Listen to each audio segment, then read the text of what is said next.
This is President Biden addressing the nation with the Afghan tough terrorist day. attack. This evening in Kabul, as you all know,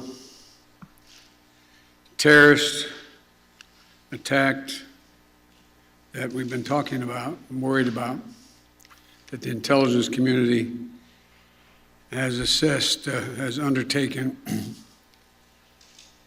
an attack by a group known as ISIS-K. Took the lives of American service members standing guard at the airport and wounded several others seriously. He had also wounded a number of civilians, and civilians were killed as well. I've been engaged all day in constant contact with the military commanders here in Washington and the Pentagon, as well as in Afghanistan and Doha.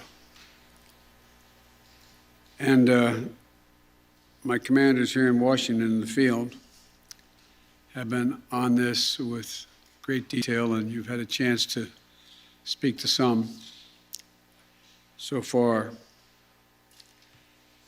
The situation on the ground is still evolving, and I'm constantly being updated. These American service members who gave their lives, it's an overused word, but it's totally appropriate here, were heroes. Heroes who've been engaged in a dangerous, selfless mission to save the lives of others. They're a part of an airlift, an evacuation effort unlike any seen in history, with more than 100,000 American citizens, American partners, Afghans who helped us, and others taken to safety in the last 11 days. Just in the last 12 hours or so, another 7,000 have gotten out. They're a part of the bravest, most capable, the most selfless military on the face of the earth. And they're part of simply what I call the backbone of America. They're the spine of America, the best the country has to offer. Jill and I, our hearts ache, like I'm sure all of you do as well, for all those Afghan families who lost loved ones, including small children, or been wounded in this vicious attack. And we're outraged as well as heartbroken. Being the father of an Army major who served for a year in Iraq, and before that was in Kosovo as a U.S. attorney for the better part of 6 months in the middle of a war. When he came home after a year in Iraq, was diagnosed, like many, many coming home, with an aggressive and lethal cancer of the brain. We lost. We have some sense, like many of you do, what the families of these brave heroes are feeling today. You get this feeling like you're being sucked into a black hole in the middle of your chest. There's no way out. My heart aches for you. But I know this. We have a continuing obligation, a sacred obligation to all of you, the families of those heroes. That obligation is not temporary, it lasts forever. The lives we lost today were lives given in the service of liberty, the service of security, and the service of others, in the service of America. Like their fellow brothers and sisters in arms who died defending our vision and our values in the struggle against terrorism, of the fallen this day, they're part of a great and noble company of American heroes. To those who carried out this attack, as well as anyone who wishes America harm, know this: we will not forgive.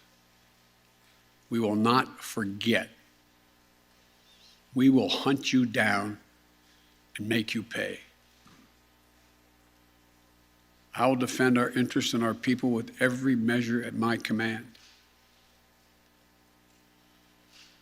Over the past few weeks, I know many of you are probably tired of hearing me say it, we've been made aware by our intelligence community that the ISIS-K, an arch enemy of the Taliban, people who were freed when both those prisons were opened, has been planning a complex set of attacks on the United States personnel and others.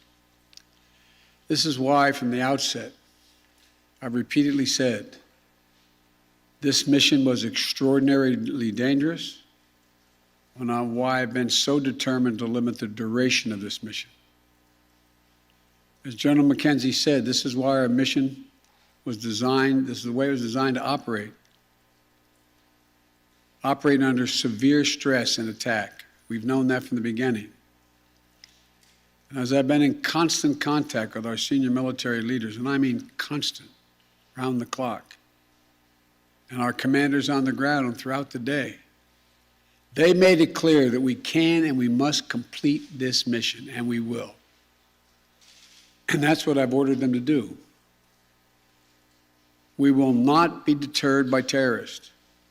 We will not let them stop our mission. We will continue the evacuation. I've also ordered my commanders to develop operational plans to strike ISIS-K assets, leadership, and facilities. We will respond with force and precision at our time, at the place we choose, in the moment of our choosing. Here's what you need to know. These ISIS terrorists will not win. We will rescue the Americans in there. We will get our Afghan allies out, and our mission will go on. America will not be intimidated, and I have the utmost confidence in our brave service members who continue to execute this mission with courage and honor to save lives and get Americans, our partners, our Afghan allies out of Afghanistan. Every day when I talk to our commanders, I ask them what they need. What more do they need, if anything, to get the job done? As they will tell you, I granted every request. I reiterated to them today on 3 occasions that they should take the maximum steps necessary to protect our forces on the ground in Kabul. And I also want to thank the Secretary of Defense and the military leadership of the Pentagon and all the commanders in the field. There has been complete unanimity from every commander on the objectives of this mission and the best way to achieve those objectives. Those who have served through the ages have drawn inspiration from the book of Isaiah, when the Lord says, "Whom shall I send? Who shall go for us?" The American military has been answering for a long time. "Here I am, Lord, send me. Here I am, send me." Each one of these women and men of our armed forces are the heirs of that tradition of sacrifice, of volunteering to go in harm's way, to risk everything, not for glory, not for profit, but to defend what we love and the people we love. And I ask that you join me now in a moment of silence for all those in uniform and out of uniform, military and civilian, who have given the last full measure of devotion.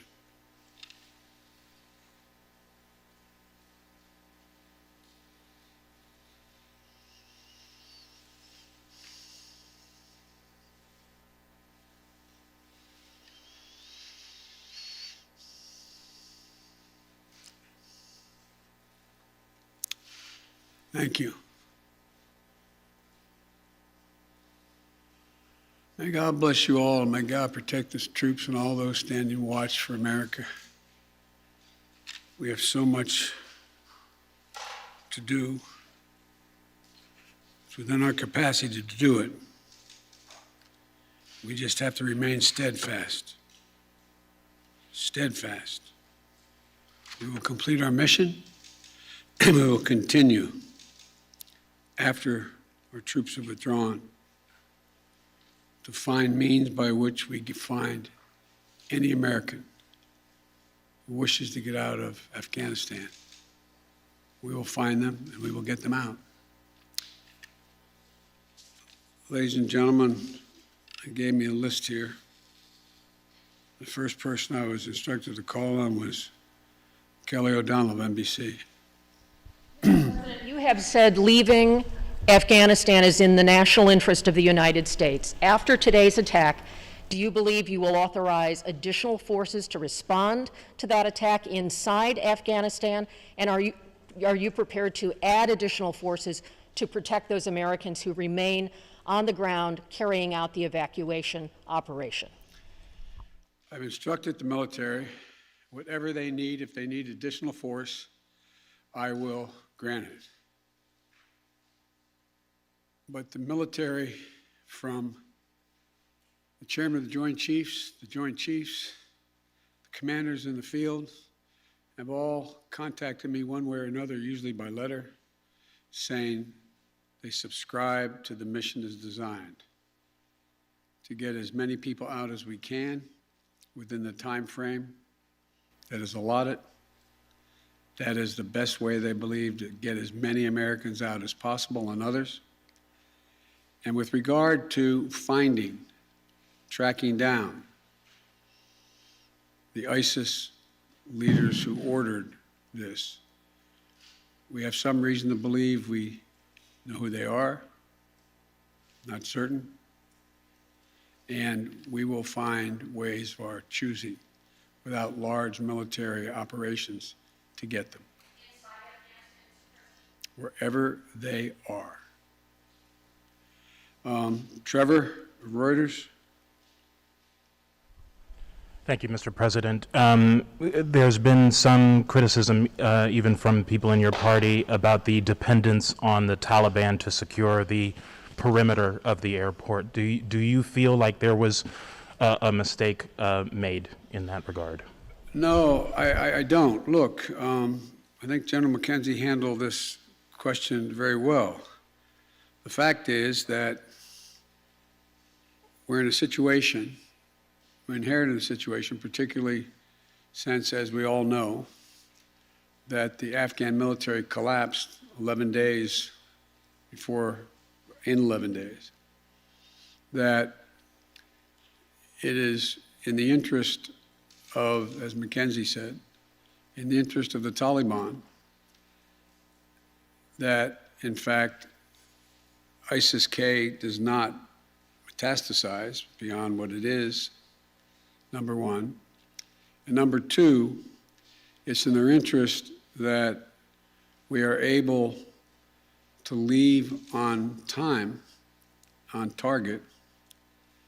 And as a consequence of that, the major things we've asked them, moving back the perimeter, giving more space between the wall, stopping vehicles from coming through, etc., searching people coming through. It is not what you'd call a tightly commanded, regimented operation like the U.S. is, the military is, but they're acting in their interest. And so, by and large, and I've asked this same question to military on the ground, whether or not it's a useful exercise. No one trusts them. We're just counting on their self-interest to continue to generate their activities. And it's in their self-interest that we leave when we said, and that we get as many people out as we can. Like I said, even in the midst of everything that happened today, over 7,000 people we've gotten out, over 5,000 Americans over. So it's not a matter of trust, it's a matter of mutual self-interest. And, but there is no evidence thus far that I've been given as a consequence by any of our commanders in the field that there has been collusion between the Taliban and ISIS in carrying out what happened today, both in front of the hotel and what is expected to continue for beyond today. Amir, Associated Press. Thank you, Mr. President. You have spoken, again, powerfully about your own son and the weight of these decisions. With that in mind, and also what you've said, that the longer we stay, the more likelihood that there would be a major attack. How do you weigh staying even one more day, considering what's happened? Because I think what America says matters. What we say we're going to do in the context in which we say we're going to do it, that we do it, unless something exceptional changes. There are additional American citizens. There are additional green card holders. There are additional personnel of our allies. There are additional SIV card holders. There are additional Afghans that have helped us. And there are additional groups of individuals that have been contacted us, from women's groups to NGOs and others, who have expressly indicated they want to get out and have gathered in certain circumstances in groups, on buses and other means. That still presents the opportunity for, in the next several days, between now and the 31st, to be able to get them out. And our military, and I believe, to the extent that we can do that, knowing the threat, knowing that we may very well have another attack, the military has concluded that's what we should do. I think they're right. I think they're correct. And after that, we're going to be in a circumstance where will be, I believe, numerous opportunities to continue to provide access for additional persons to get out of Afghanistan, either through means that we provide and/or are provided through in cooperation with the Taliban. They're not good guys, the Taliban. We're not suggesting that at all. But they have keen interest. As many of you have been reporting, they very much would like to figure out how to keep the airport open. They don't have the capacity to do it. They very much are trying to figure out whether or not they can maintain what is the portion of an economy that has become not robust, but fundamentally different than it had been.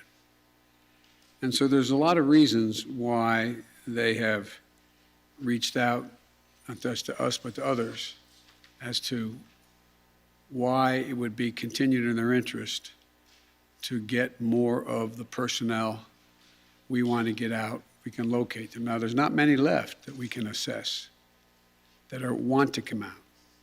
There's some Americans we've identified, we've contacted the vast majority of them, not all of them, who don't want to leave because they're dual nationals, they have extended families, et cetera. And there's others who are looking for the time. So that's why we continue. I'll take a few more questions, but you, sir. I wanted to ask you, That's okay. you say that what America says matters. What do you say to the Afghans who helped troops who may not be able to get out by August 31st? I say we're going to continue to try to get you out. It matters. Look, I know of no conflict, as a student of history, no conflict where when a war was ending, one side was able to guarantee that everyone they wanted to be extracted from that country would get out. And think about it, folks. I think it's important. I know the American people get this in their gut. There are, I would argue, millions of Afghani citizens who are not Taliban, who did not actively cooperate with us as SIVs, who, if given a chance, they'd be on board a plane tomorrow. It sounds ridiculous, but the vast majority of people in communities like that want to come to America, given a choice. So getting every single person out can't be guaranteed by anybody because there's a determination all who wants to get out as well. At any rate, it's a process. I was really pointing to you, but you, sir. Thank you, Mr. President. There are reports that U.S. officials provided the Taliban with names of Americans and Afghan officials to evacuate. Were you aware of that? Did that happen? And then, sir, did you personally reject a recommendation to hold or to recapture Bagram Air Force Base? Here's what I've done let's answer the last question first. On the tactical questions of how to conduct an evacuation or a war, I gather up all the major military personnel that are in Afghanistan, the commanders, as well as the Pentagon. And I ask for their best military judgment. What would be the most efficient way to accomplish the mission? They concluded, the military, that Bagram was not much value added, that it was much wiser to focus on Kabul. And so I followed that recommendation. With regard to, there are certain circumstances where we've gotten information, and quite frankly, sometimes from some of you, saying you know of such and such a group of people are trying to get out, and they're on a bus, they're moving from other people. And this is their location.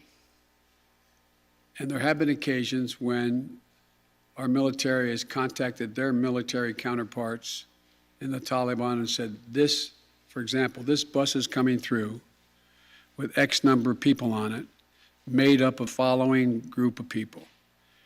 We want you to let that bus or that group through. So yes, there have been occasions like that. And to the best of my knowledge, in those cases, the bulk of that has occurred, they've been let through. But I can't tell you with any certitude that there's actually been a list of names. I know there may have been, but I know of no circumstance. It doesn't mean didn't exist. That here's the names of 12 people, they're coming, let them through. It could very well have happened. I'll take one more question. Wait. Let me take the one question from the most interesting guy that I know in the press. That's you. Mr. President, there had not been a U.S. service member killed in combat in Afghanistan since February of 2020.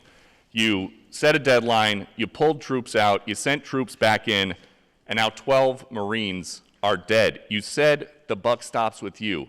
Do you bear any responsibility for the way that things have unfolded in the last 2 weeks?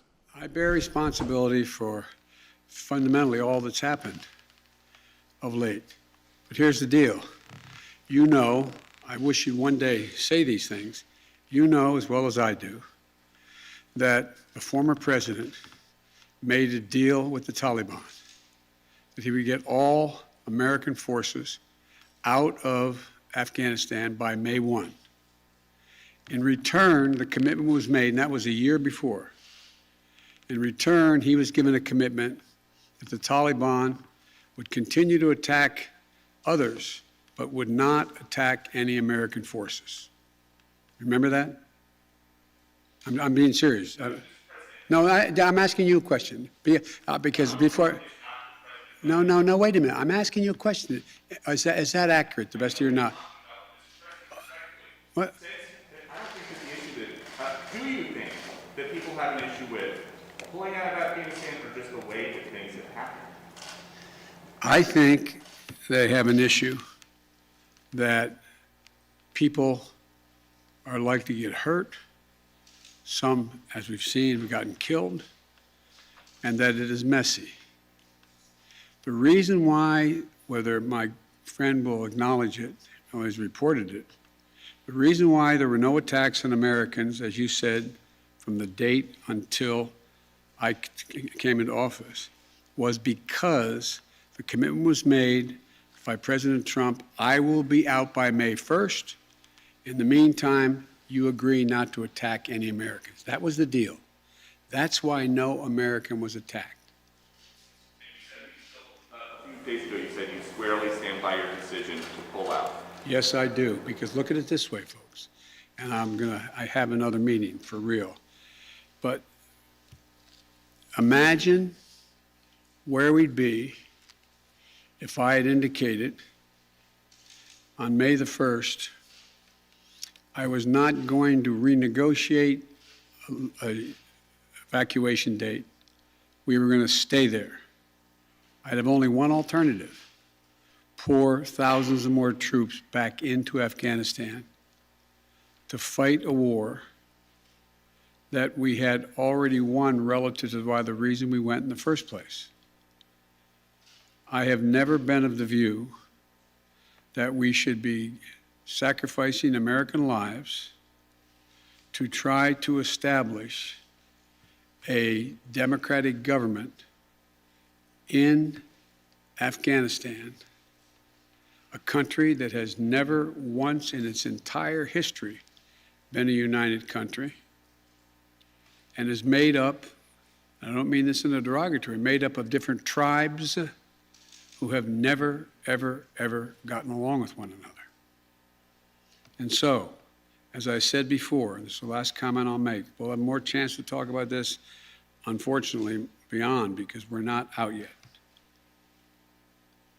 If Osama bin Laden, as well as al-Qaeda, had chosen to launch an attack when they left Saudi Arabia out of Yemen, would we have ever gone to Afghanistan? Even though the Taliban completely controlled Afghanistan at the time, would we have ever gone? I know it's not fair to ask you questions, it's rhetorical, but raise your hand if you think we should have gone and given up thousands of lives and tens of thousands of wounded. Our interest in going was to prevent al-Qaeda from reemerging, first to get bin Laden, wipe out al-Qaeda in Afghanistan, prevent that from happening again.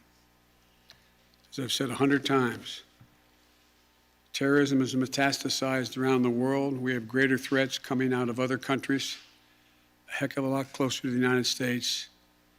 We don't have military encampments there. We don't keep people there. We have over-the-horizon capability to keep them from going after us. Ladies and gentlemen, it was time to end a 20-year war. Thank you so much.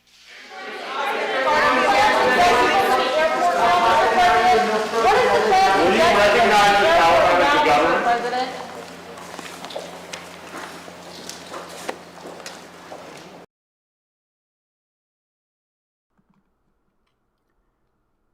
Okay, that was President Biden, obviously, addressing the nation after a tragic loss of life in Afghanistan.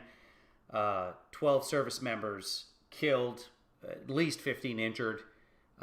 We will pray for those who are amongst the injured.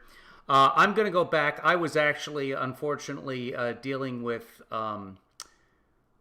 flight arrangements during that time. I'm going to go back, if you guys don't mind, and just watch what was going on with Peter Doocy. I was trying to read the subtitles while I was dealing with what I was dealing with here.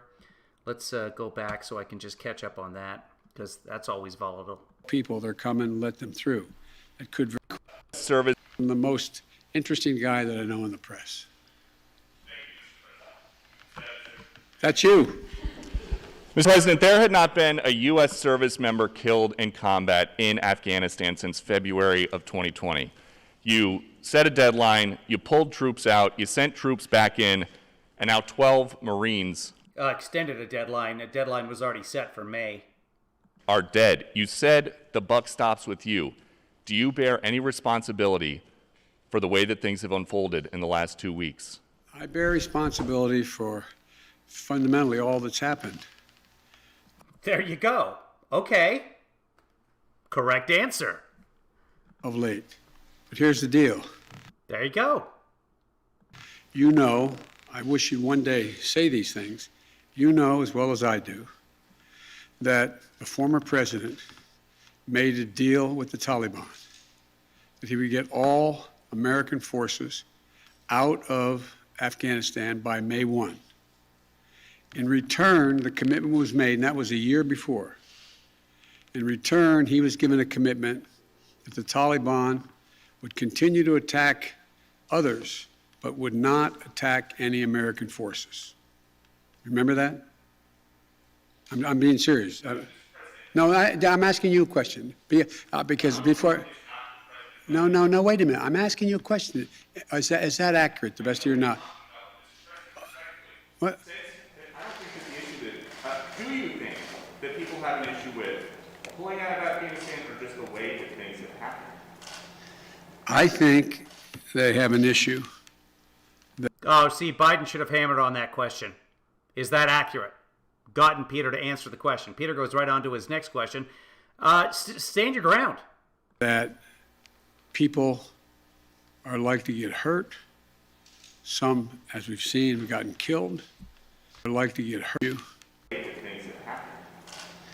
I think they have an issue that people are likely to get hurt. Some, as we've seen, have gotten killed, and that it is messy. The reason why, whether my friend will acknowledge it or has reported it, the reason why there were no attacks on Americans, as you said, from the date until I came into office, was because the commitment was made by President Trump, I will be out by May 1st. In the meantime, you agree not to attack any Americans. That was the deal. That's why no American... We will leave us alone. That was the deal that President Trump made. ...was attacked. A few days ago, you said you squarely stand by your decision to pull out. Yes, I do, because look at it this way, folks, and I have another meeting for real, but... He does. I don't know whether he's met with the Israeli Prime Minister yet today or not. That was scheduled earlier in the day. It was postponed. I don't know whether it's been canceled or not, but yes, he has a meeting, this one likely with the one of our key allies. Imagine where we'd be if I had indicated on May the 1st I was not going to renegotiate an evacuation date. We were going to stay there. I'd have only one alternative: pour thousands of more troops back into Afghanistan to fight a war that we had already won relative to why the reason we went in the first place. I have never been of the view that we should be sacrificing American lives to try to establish a democratic government in Afghanistan, a country that has never once in its entire history been a united country and is made up, I don't mean this in a derogatory, made up of different tribes who have never, ever, ever gotten along with one another.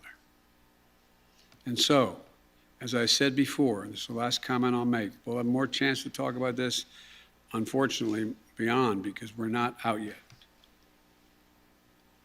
If Osama bin Laden, as well as al-Qaeda, had chosen to launch an attack when they left Saudi Arabia out of Yemen, would we have ever gone to Afghanistan?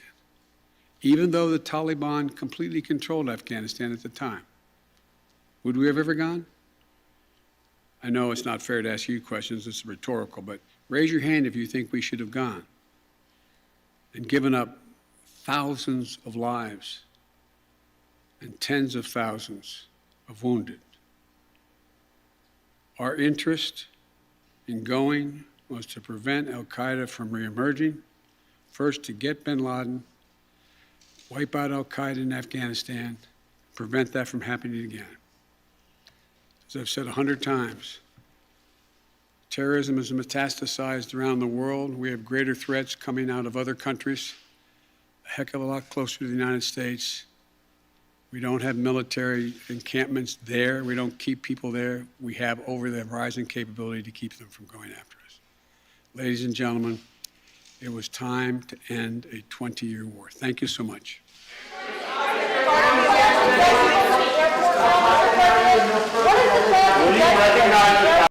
Wow. Okay. So that's the end of that. I missed most of the questions, but certainly saw that exchange there at the end. So thanks for watching, everybody. I have some other stuff I have to get done here. This will be remembered as a tragic day in the history of the United States. But again, do we want to stay there? President Biden beginning that press conference by renewing his commitment to making sure that we stay the course and we complete the mission. The first part of the mission, get out of Afghanistan. The second part of the mission, make sure that any American who wants to leave Afghanistan, get out of Afghanistan. And then I'd have to go back. Did he even mention the allies? At this point, it's just a cluster. It has always been a cluster. And the only time that Americans were not getting killed in Afghanistan is when Trump promised to surrender. Give the country to the Taliban. That has not helped us with ISIS-K. When Trump made the deal with Afghanistan, with the Taliban, the deal was the Taliban were going to take care of the terrorists. That's what Trump said. He was tired of having to kill the terrorists. Somebody else was going to take over, and that was going to be the Taliban. I have that, by the way. Let's just watch that. So there'll be a lot of blame going around right now. Really, the ones to blame at this point, ISIS-K. They're the terrorists. The suicide bomber or bombers, they're the ones to blame. Is Joe Biden responsible for it? Yes, of course. He's the president.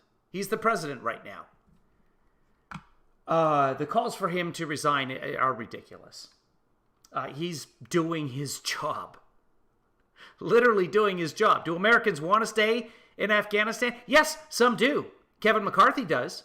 Kevin McCarthy said yesterday he wants to keep a Gitmo-style base in Afghanistan. That was his proposal yesterday. We keep Bagram Air Force Base, and we stay there surrounded by unfriendlies in what amounts to a war zone. I have that. Give me a second here. I'll find it. I don't know if I have it here on my... Give me just a moment. I believe it was a reply, so I have to go to my replies to find it. I'll pull it over, and I have footage of President Trump. Yeah, here it is. And like this is President Trump after the surrender was signed with the Taliban, explaining that he didn't want to be there anymore, that somebody else was going to take care of the terrorists. It's going to be the Taliban. Here it is. we've killed It's really quiet. Hold on, I'll pump it up. ISIS fighters by the thousands, and likewise in Afghanistan, but now it's time for... I can pump it up. Okay, this might be loud. Take out your headphones if you have headphones in. We've killed ISIS fighters by the thousands, and likewise in Afghanistan, but now it's time for somebody else to do that work, and that'll be the Taliban. We've killed... That's what the peace agreement said. You guys take over the hunting and killing of terrorists, and we'll leave. Sound good? So maybe the Taliban didn't really take care of the terrorist problem. Now, saying that, ISIS-K, we're not really sure. I mean, nobody from ISIS-K is on Wikipedia updating the page. But what we believe was originally an offshoot of the Taliban itself in both Pakistan and Afghanistan. That's where we think ISIS-K came from, as well as connected to the group in Iraq. This is an international terrorist organization. We know that. The Islamic State is what ISIS, any ISIL, ISIS, and ISIS-K, these are all offshoots of the same group. We believe that ISIS-K came out of Jen Psaki. Okay, let's jump over to Jen Psaki. Give me a second here, and we'll jump in on that. It'll be on the White House site. One moment, please. Thank you very much for letting me know that, Yoshi. Offering. Nope, that's over. In addition. That's from go C-SPAN, because it'll be up on C-SPAN. Doesn't look like anyone's shooting it out yet. Here it is. Given the last full measure of devotion. Is Jen Psaki on right now? Because I am not seeing Jen Psaki here. Let me again click this link and see if they seem to be playing Biden right now. Hold on, and I will pull up the networks and see if the networks have it. One moment, please. This is what's coming in over the network feeds right now, and Jen Psaki's not on yet. So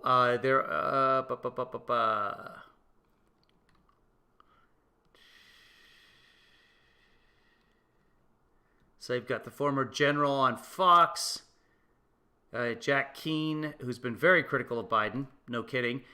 Breaking news on CNN. Biden honors 12 U.S. service members killed, 15 wounded in Kabul attack as heroes. Biden, ISIS will be hunted down and pay for attacks. Okay, so there is the White House press room. Right now, C-SPAN is just replaying Biden. We heard this already. Trying to think of what the best way is here for me to go seamlessly. I think we're just going to have to wait it out. So Jen Psaki will be on in a moment here.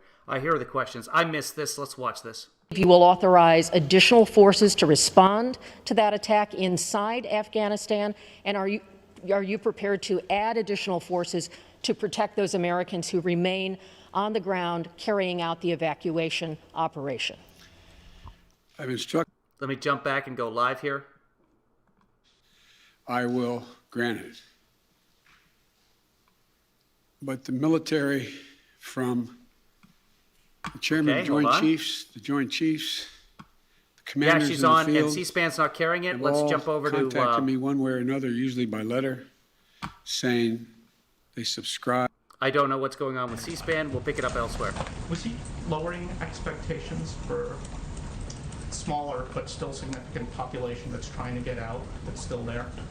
That wasn't his intention, Amr. I think what he was conveying is that at a time where the Taliban is taking over the country, certainly not our preference, as you all know well. It is not going to be possible for every single. Guaranteed of anybody. Was he lowering expectations for smaller but still significant population that's trying to get out, that's still there? That wasn't his intention, Amr. I think what he was conveying is that at a time where the Okay, I just had to adjust which feed we were getting there so I don't end up with a copyright strike for something that belongs to the people. Here's Jen Psaki. Oh, for goodness sake, I'm sorry.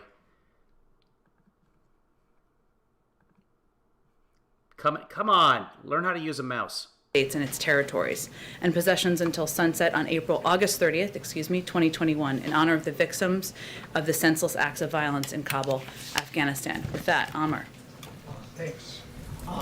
Just a few minutes ago, one of my colleagues asked a question about what the president would say to Afghans who fear they won't get to leave. Was the president said getting every single person out can't be guaranteed of anybody. Was he lowering expectations for smaller but still significant population that's trying to get out, that's still there? That wasn't his intention, Amr. I think what he was conveying is that at a time where the Taliban is taking over the country, certainly not our preference, as you all know well. It is not going to be possible for every single Afghan, millions potentially, who want to leave Afghanistan to be evacuated. At the same time, I think you also heard the president make clear that there is not an end to our commitment to getting American citizens out who are not ready to leave, and to getting partners out and those who have served alongside the United States over the last 20 years. Real quick So reiterating the commitment to get our partners out of there. Taliban. And those that have served, Afghanistan citizens who have served by us, and interpreters, translators, people at the embassy, etc. They are in charge of the perimeter. For the suicide bomber to get in, they would presumably have to get beyond a Taliban guard. So why isn't the Taliban in part responsible for what happened today? Well, I think General McKenzie addressed this earlier this afternoon, and he made clear, and I understand your question is slightly different from that, but I think it's worth repeating and important to repeat, that we don't have any information at this point in time, and that has not changed over the last couple of hours to suggest that the Taliban had knowledge of or was engaged in or involved in this attack. Obviously, what happened today and the loss of lives of U.S. service members, of Afghans, is a tragedy, is horrific, is one of the worst things, if not the worst thing we have experienced during President Biden's time in office. But again, we don't have any additional assessment at this point in time. Go ahead. Just a few things, Jen, to clarify. Thank you. He talked about the ongoing mission to get people out after the 31st. But to be clear, as of tonight, is it still the plan to get all U.S. forces out by August 31st? Nothing has changed on that timeline. Okay. Did the president, based on his public comments over the last few days, did the president see this coming? Well, I think what you have seen the president say, and many members of our military and our national security team say, is that we have been closely watching and assessing the threat of ISIS-K, and that we have had increasing concern about that threat growing over the last couple of days. So this has been a concern that we have been watching, and we saw, of course, the tragic events happen today. And what does today's attack say about the U.S.'s ability to keep the terrorist threat in check once the U.S. pulls off military forces out of Afghanistan? Because this is something he talked about in early July when he reiterated what the plan was. You're right, and I appreciate that question. I think it's important for people to know and understand that the threat that is posed by having thousands of U.S. military on the ground, still currently on the ground, implementing a mission, committed to a mission, as you heard General McKenzie and the President also say, that is a threat. They are a target. People gathering around the airport, that is a threat, that is a target. But ISIS's ability to target individuals who are on the ground in Afghanistan is very different from ISIS's ability to attack the United States and attack the homeland. And we will maintain and continue over the horizon capacity with presence and partnership with countries in the region to ensure that they don't develop that ability. Do you know yet if he would go to Dover to greet the caskets of those that were killed? I'm certain the president will do everything he can to honor the sacrifice and the service of the lives who were lost today. I will note you didn't ask this question, but some others have asked it, and he didn't have the opportunity to ask it. So let me answer it to provide you an update on. I know some have asked about whether he's called the family members, and for those of you who have covered this, you know the process. But for those of you who have not, or people who are watching at home, the process would first go through the Pentagon. There is a next of kin notification process. I know General McKenzie spoke to this earlier today. That is the process that is still underway at this point in time. Until that process concludes, the president would not make a call because that's the first step in the process. And then in terms of additional steps such as Dover, of course, he would consider and want to be a part of any means of honoring the lives that were lost today. Go ahead. Thank you, Jen. General McKenzie described this, one of the explosions at the Abbey Gate happening at a point after someone had been searched by the Taliban.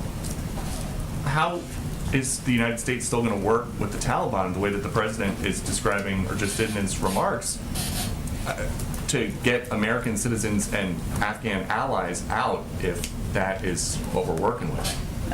Look, I'm not trying to sugarcoat what we think of the Taliban. The Taliban is not, they're not a group we trust. They are not our friends. We have never said that. It is also Whoa, hold on. President Trump trusted them to deal with the terrorists. That's the whole deal. The reality that the Taliban controls large swaths of Afghanistan.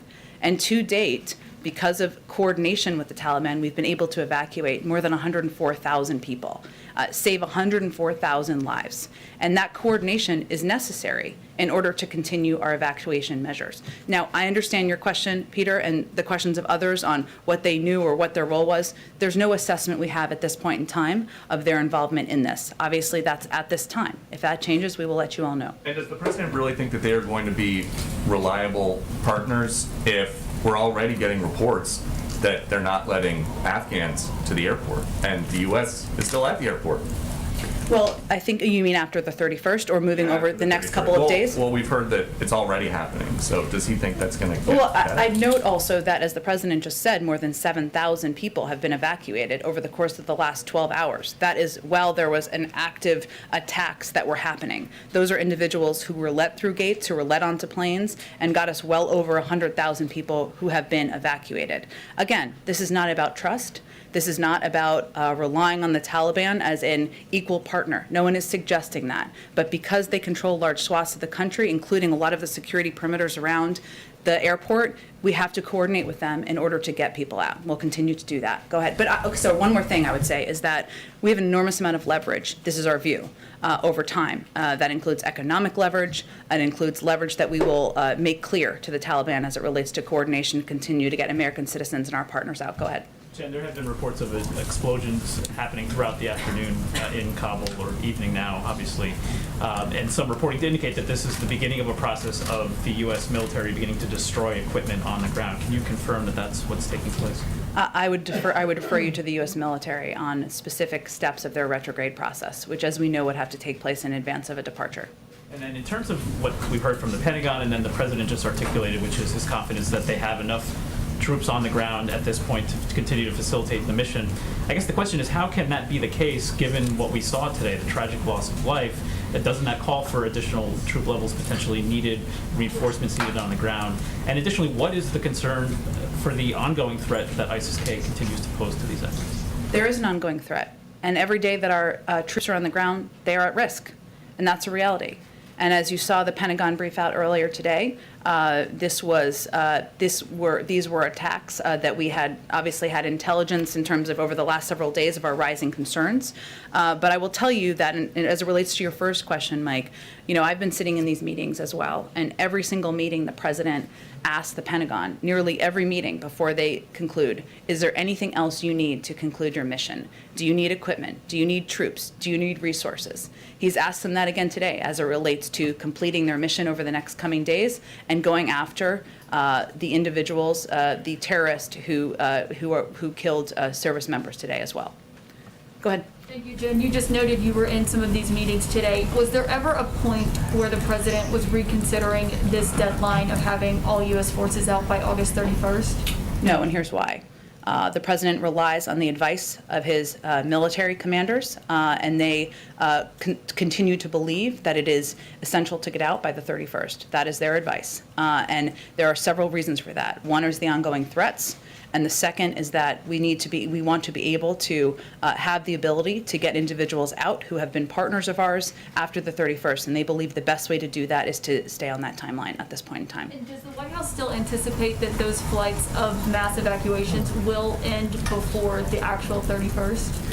I'm not going to get into an operational timeline of when the last evacuation flight will be, and I don't expect the Department of Defense will do that either. We will let you know, as we have twice a day, as we have updated numbers. One more question. Is there an alternative plan being discussed for how to get these people who are seeking to leave to the airport, given it is potentially perilous to go and wait outside the gates right now to get in?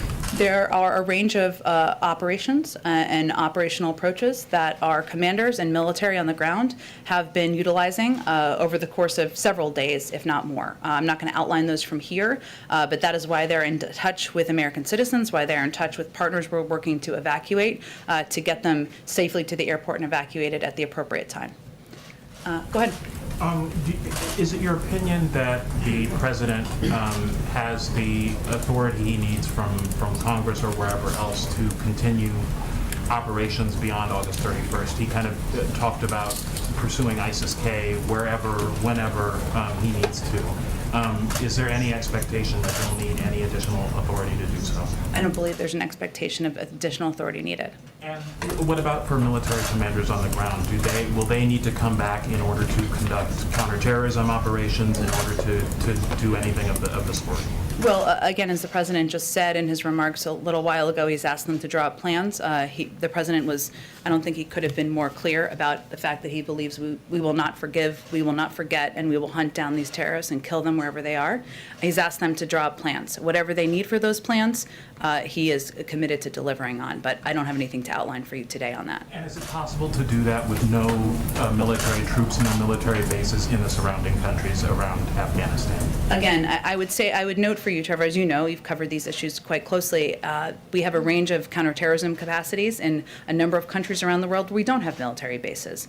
Obviously, I'm not going to outline what their approach would be from the military. I will leave that to them to take, and leave it to them to outline anything on their timeline. Go ahead. Jen, you mentioned about the increasing concerns about this terror threat. The president just 2 days ago said each day of operations brings added risk to our troops. Today we saw the deadly consequences of that. If the risk grows tomorrow and keeps growing the next day and beyond that, how should Americans feel about this operation continuing right now for the coming days? Well, I would say first, you heard General McKenzie convey clearly that they had every intention of continuing this evacuation mission over the coming days, and that they plan for incidents of these kind, to the degree that they can. They have every intention to continue. The president has regular consultations every day, multiple times a day on days like this, about how they see the circumstance on the ground. But that is our expectation at this point in time, that it will absolutely continue over the coming days. And can you give us some details about how the president spent his day? He was scheduled to get briefed in the 9 o'clock hour by his national security team, and that's when the first reports were coming in of this. Walk us through what he did over those coming hours, just some color behind the scenes today. Sure. For people who are watching, color means additional details of what he was up to.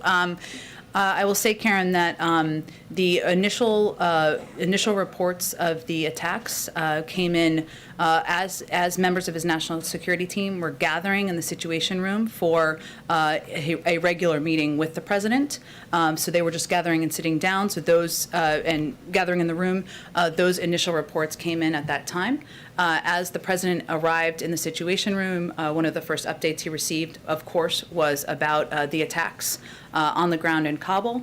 This was a developing situation, as it has been through the course of the day, and through the course of his briefing with his national security team this morning. His commanders on the ground also and in the region gave regular updates as they learned more information. Once he left the Situation Room, those updates proceeded through the course of the day. He's been in constant contact with his national security advisor, his Secretary of State, Secretary of Defense, and military commanders, both here and in the region throughout the course of the day, receiving updates on what's happening on the ground. Was there ever a second meeting of that entire national security team with the president in the sit room again? No, this was just regular ongoing contact with members of his national security team through the course of the day. Just to clarify, since you said you were with him, how was he? How was his mood? How was he in dealing with with the incoming information? How was he in asking the questions of military commanders and such? Well, I would say that anyone who's watched the president up close, which is most of you, knows that the putting the lives of servicemen and women at risk and those decisions that you have to make as commander-in-chief weigh heavily on him. And as I noted a few minutes ago, any day where you lose service members is maybe the worst day of your presidency, and hopefully there's not more. But we are certainly early in the presidency at this point in time. So I would say, he was somber, and as he said today, outraged at these terrorists taking the lives of service members. And he wanted to make clear to the public, he wanted to have all the information that he could before he spoke to the American people, so he could convey exactly what we knew at the point in time where he addressed the public.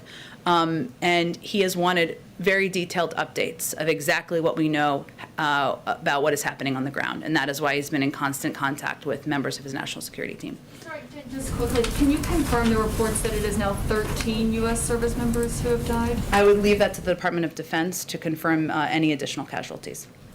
Go ahead. Thanks, Jen. You talked about the ongoing threats earlier. We heard from General McKenzie talking about, this, quote, extremely active threat streams. But how would you sum up right now the level of confidence that the administration has that there won't be another attack like this before the completion of this evacuation mission? I can't give you that assessment. As I think our national security team has said, members of our national security team, these are ongoing threats. We are watching them closely, but I can't give you that assessment from here. Go ahead. Can you speak a little bit to what the impact on flights has been? You've been touting U.S. and coalition flights, but this attack has slowed some of those flights from coalition partners. Other countries are now out. Does this restrict bandwidth that you thought we would have for the next 5 days to get people out? Are fewer Americans and Afghan allies, SIVs, et cetera, going to get out because of this attack? It's a good question, Josh, and one of the reasons we put out the numbers twice a day is because we want you all to have an understanding of how many people were able to get out. I would note that more than 7,000 people were evacuated over the last 12 hours. Those include members from coalition partners, and we're working now, and this is one of the pieces the president's been focused on, is getting as many people out and onto these planes as possible, even as we're working to address these security threats on the ground. But I don't want to give you a prediction because our U.S. military is incredible, and they are working even while they are facing these security threats to continue the evacuation mission. What do you believe to be the case at the airport now, I suppose, not particularly at this hour, given the time will be there? Can Americans go? Should Americans go? Are Afghan SIVs getting through Taliban checkpoints and to the airport? Are you still discouraging them from doing that? What is the situation on the ground in that perimeter? Again, Josh, I would say that we are giving very specific direction to individuals, American citizens and others, on when they should come to the airport, where they should meet, how they should come to the airport. We're obviously not going to outline or detail those from here or in any public manner, but that is certainly the direction we would be giving to people, to pay attention to the security alerts and to pay attention to notifications and contacts they're receiving from us or coalition partners. I'm sorry, just to clarify, there were warnings that led up to this attack. Other countries have been warning, the administration has been warning this is a dangerous situation, et cetera. Can you speak to whether there was specific indications that this was being planned, and if so, do you have specific indications that other ones are being planned now?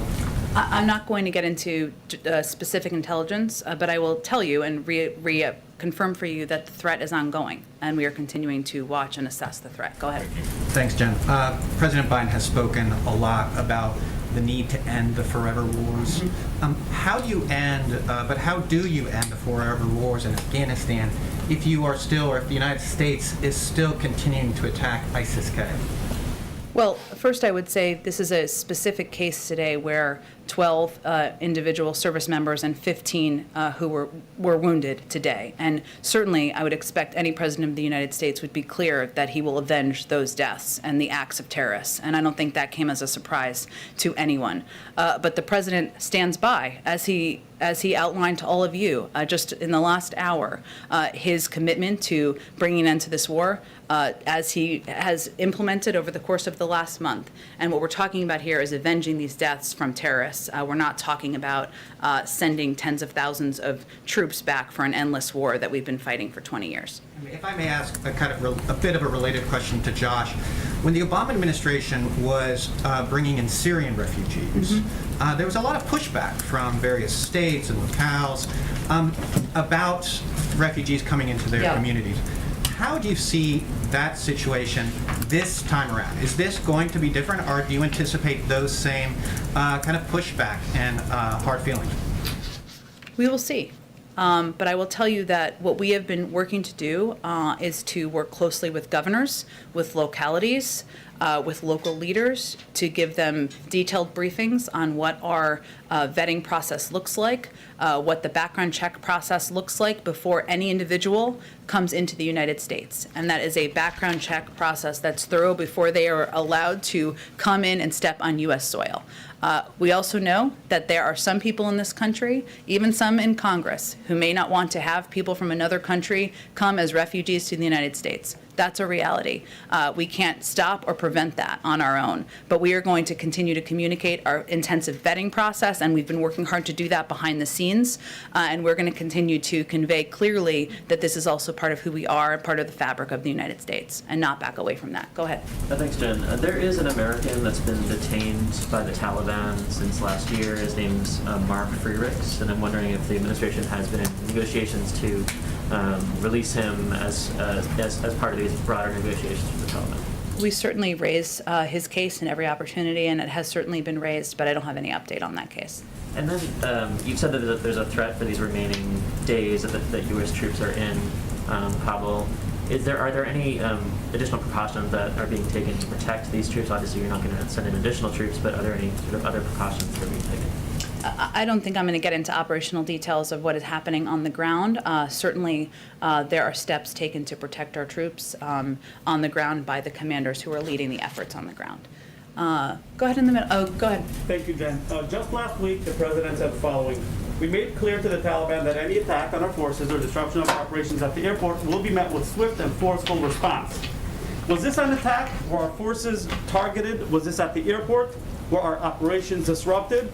And if indeed it was, would this qualify as a swift and forceful response? I think the president just addressed exactly that when he said, "We will not forgive, we will not forget, and we will hunt you down." When he spoke just an hour ago. Bombers, people who live so that they can kill themselves.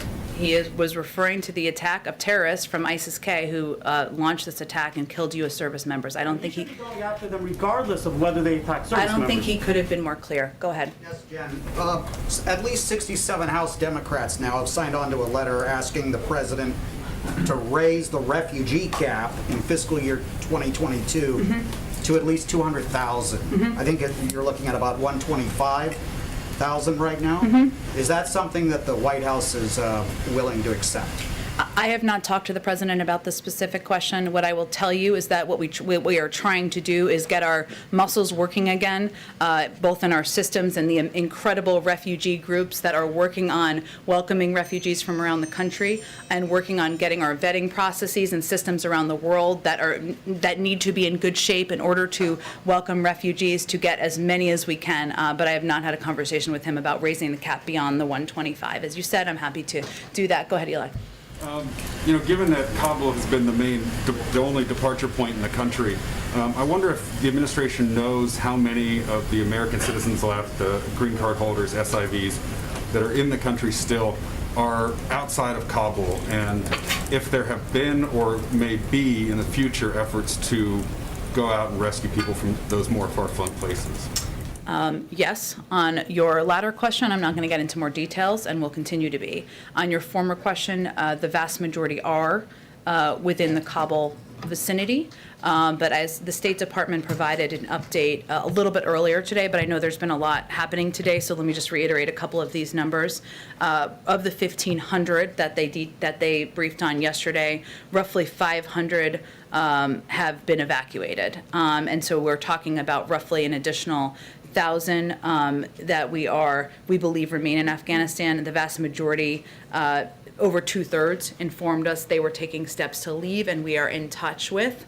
That is what we are working through and what we are focused on every single day. And so just to be clear, you're saying that those missions, even if you have to be vague about it, they have taken place at times? I'm not confirming if they have or haven't. I'm just going to convey to you, I'll leave that to the Department of Defense. What I will tell you is that we are committed to getting American citizens home and out of Afghanistan should they want to leave. And that includes people around the country.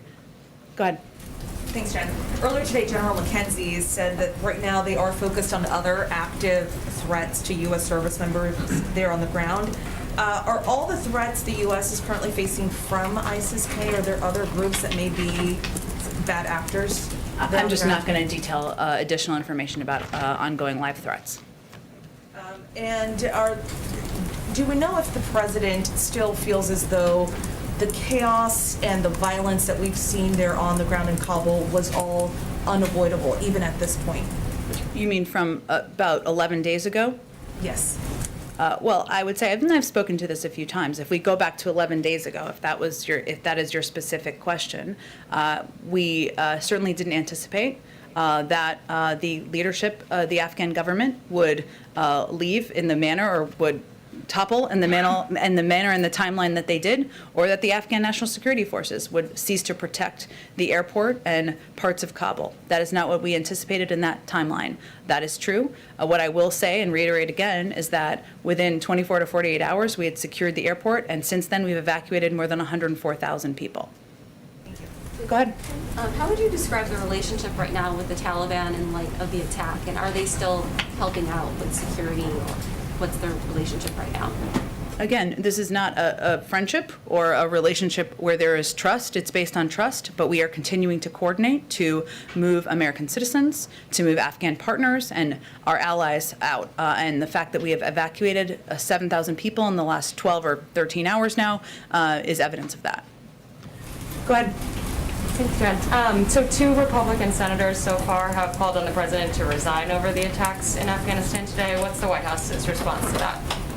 I would say first, this is a day where U.S. service members, 12 of them, lost their lives at the hands of terrorists. It's not a day for politics, and we would expect that any American, whether they're elected or not, would stand with us in our commitment to going after and fighting and killing those terrorists wherever they live, and to honoring the memory of service members, and that's what this day is for. Go ahead. Hi, thank you. Yesterday, when I was leaving the White House, I spoke to a group of men at the White House gate who said that they were service members here in America in our armed forces, various branches. They had their photos on posters, and they are seeking help for their families. We've prioritized which groups we are helping, namely those who have helped us in the mission, but they are not, they're currently in military, but they are not people who fit the description or the criteria for getting assistance. However, in our interview, they told me that they are getting assistance.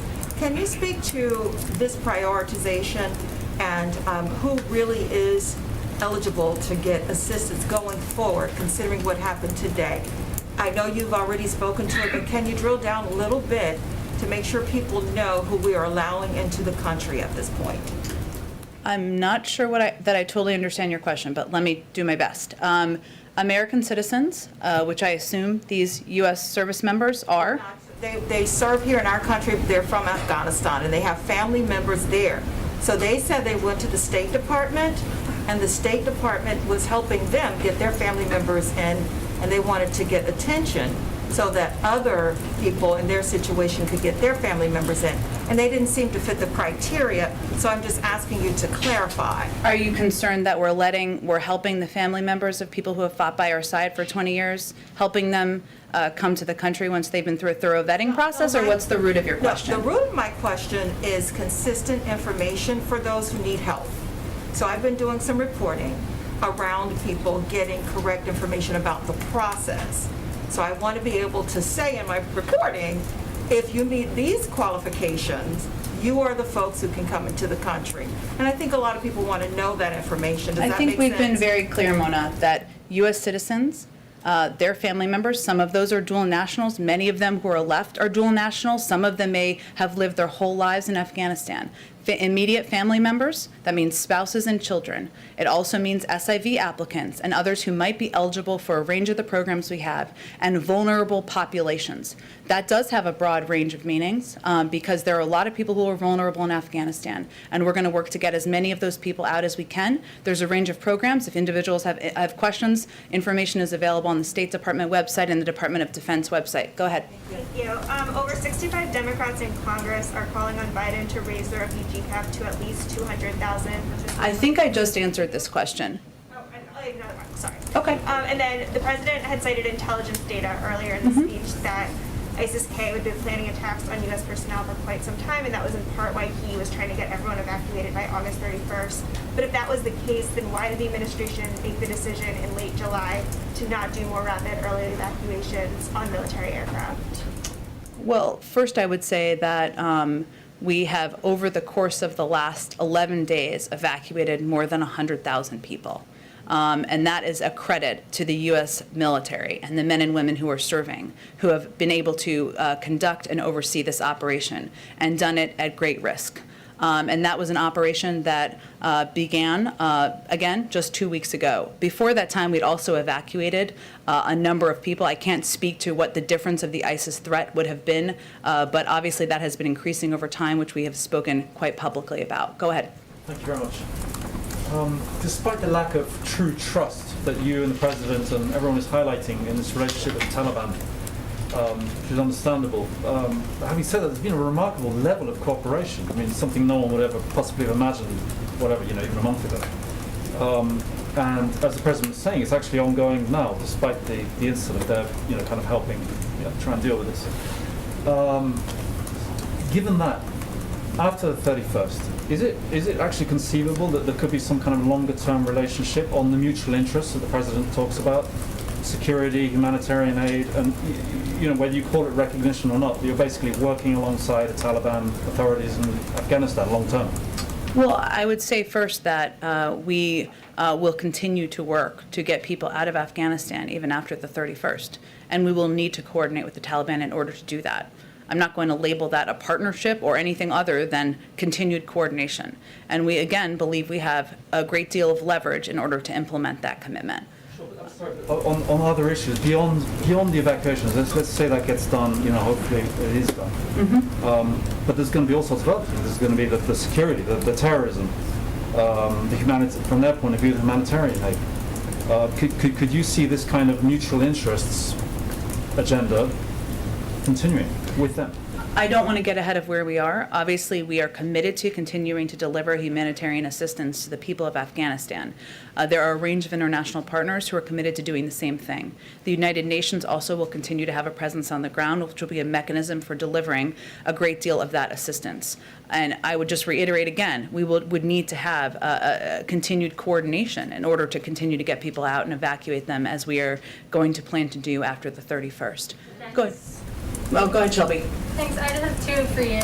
This morning, Kirby tweeted that the evacuation operations in Kabul won't be wrapping up in 36 hours and that they'll be evacuating as many people as they can until the end of the mission. What does the administration define the end of the mission as? Is it the 31st, or is it once we evacuate everyone that the administration has promised to get out? The end of this mission, yes, the 31st. But our commitment to getting American citizens out who may not be ready to depart continues. There is no deadline there's no end of that timeline, I should say, to getting our Afghan partners out. And I think he put out that tweet, John Kirby, as the Pentagon spokesperson, put out that tweet because there was a great deal of reporting that was inaccurate, that we were ending evacuation flights tomorrow, and that is not accurate. And then just one more. The president promised earlier that they'll continue to get any American who wishes to get out of Afghanistan out even after the 31st. How is the administration going to ensure the safe evacuation for U.S. citizens without troop presence when, even with troop presence, we just saw this attack happen? Well, again, over the last 11 days, we've evacuated 104,000 people, including the vast majority of Americans who are in Afghanistan. But our commitment does not end, right? We are continuing to work to get every American citizen who wants to leave out before the 31st. We will need to continue to coordinate with the Taliban in order to get people to the airport and out from the airport. Those operational details and discussions are ongoing, and as we have more to report to all of you, we will provide that information. Go ahead. Thank you, Jen. Moments ago, you said that the commitment doesn't end at the end of the month, and that despite August 31st, the commitment remains. During his remarks moments ago, the president said that we were going to try and get, quote, as many people out as we can. Is he trying to prepare the American public for a sort of harsh reality that some Americans might still be left on the ground there when we leave? There are some Americans who may not have decided to leave by the 31st. That is possible. Many of these Americans... That's an excellent question. That's a good question for clarification. Biden did not clarify that. Americans who remain are dual citizens. They may have extended family members, 20 family members, 30 family members, others who they want to bring with them, and they're not ready to make that decision yet. Our commitment to them does not end. We will continue to work to get them out. But his objective and focus and laser focus, which he asks for many updates a day on, is getting every American who wants to leave out now in the next few days. That is what our U.S. military is working to deliver on. Jen, go ahead. A quick follow-up to that. What are those Americans supposed to do on September 1st? We have been reaching out, in touch with every single American who has reached out to us and we have contact for via phone, email, text, WhatsApp. That will continue. That will continue. But our focus right now is on getting every single American who wants to leave out in advance of the 31st. Jen. Go ahead. Jen, given that you had intelligence about the attack, even as I understand it, down to the very gate, but weren't able to stop it, what hope do you have of thwarting further attacks that the President told us just now, and I quote, were inevitable? And if not, isn't the decision to stay potentially the wrong one, is my first question. I got a quick follow-up. Sure. Well, I would say first that General McKenzie spoke to this earlier today, our version of this Wait, what decision to stay? question, which is a very good question. And what he conveyed clearly is that they are committed, our U.S. military is committed to continuing the mission despite the fact that there are daily risks and despite the fact that there are ongoing threats. That speaks to their courage, that speaks to their commitment and their service to this country. Obviously, anything they need, anything that the national security team needs, our military commanders on the ground need to thwart, to prevent these attacks, to go after terrorists, they will be granted. But I'm not going to get into more details than that. And just secondly, you mentioned earlier, I think in an answer to Caitlin, that there were other operations or methods of getting Americans to the airport, particularly given what's happened today. What will you do for the thousands or tens of thousands of Afghans with and without visa papers who were finding it impossible to get to the airport prior to the attacks today and who will now be presumably even more full of fear and confusion as to how they can possibly get out? What do you say to them? We are also in touch with many of them, and we are giving them clear instructions on where to meet, when to come to the airport, how they can get out and evacuated from the country. We are also mindful in providing security threats when warranted, as we did last night, to prevent a large gathering that would be a greater attraction to terrorist threats. But we are, for individuals who are eligible for our programs, whether they are SAV programs, P1, P2 programs, other vulnerable Afghans, we are continuing to work to get as many out as we can, and we will continue to work with our partners and allies to continue to get them out. Go ahead. Can I follow up on that? It seems like right now Americans and Afghan allies still in Afghanistan are facing two choices. Either they stay where they are and risk being hunted down by the Taliban, or they try to get to the airport and risk being blown up by ISIS. How does this evacuation mission continue without evacuees risking their lives? We are in direct contact with every American citizen we have contact information for. Email, phone, text, WhatsApp, and we are working with each of them and their families on an individual basis on how to get them evacuated to the airport and evacuated. That's the process. I'm not going to get into more details about how that works because it's not in their interests. It's not in the security interests of our troops or the individuals we're trying to work to get evacuated. Go ahead all the way in the back, pink shirt, yeah. Has Joe Biden spoken with any foreign leader after the attacks in Kabul? Today, I will have to check on that for you. That's a great question. I'm not sure he has today, but I will check on that for you. And as you all know, he's going to be meeting with the Prime Minister of Israel tomorrow.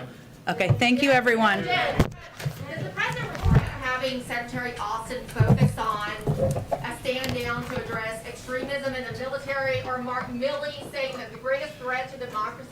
Okay, so a lot happened today, obviously. Folks, I gotta get back to doing what I was doing there. Yeah, we're still here. We just finished the press conference with Jen Psaki at random. So I'm arranging details that I have to take care of ASAP. So I don't know if I'm going to be on later today. Maybe not. We'll see what happens as developments come our way. So thanks for watching this with us. I hope everyone is safe out there. Ian says, could be Ian. I don't even know Ian. Let me know if I'm pronouncing your name correctly, and then I'll totally forget. A bigger attack is coming, it says Ian or Ian. Today has proven it's possible to do terrorism at this airport. Yeah, well, it's an airport. It's not at the airport. It's outside the airport. It's at the perimeter of the airport, but they have to be screened at some point. And, of course, I don't know what the stats are, but actually manning one of the bases, manning an airport, being the last line of defense between the airport and the perimeter, that's the most dangerous job because that's where the suicide bombers come in. So you got to catch them somewhere. There are images out there, video of the Taliban checking car trunks, etc. But we don't know who this person was. We don't know. We know that ISIS-K has taken responsibility for them. We don't know how they got to where they did, where exactly the blast detonated, etc. If it detonated in one of those basically sewer traps that people were walking down in order to get to the Abbey Gate, and that's where some of the bodies were as well that we've seen the video of. Ian, okay, that makes it easy, Ian. Thank you. That's my go-to. The walls of the airport, the walls of the sewer are going to amplify the amount of the blast. So they know things like that. They're going to go about it strategically sometimes. And then a secondary blast at a hotel very close by to the airport. It's all bad. It's all bad. But again, it's a 20-year war, and we've solved very, very little.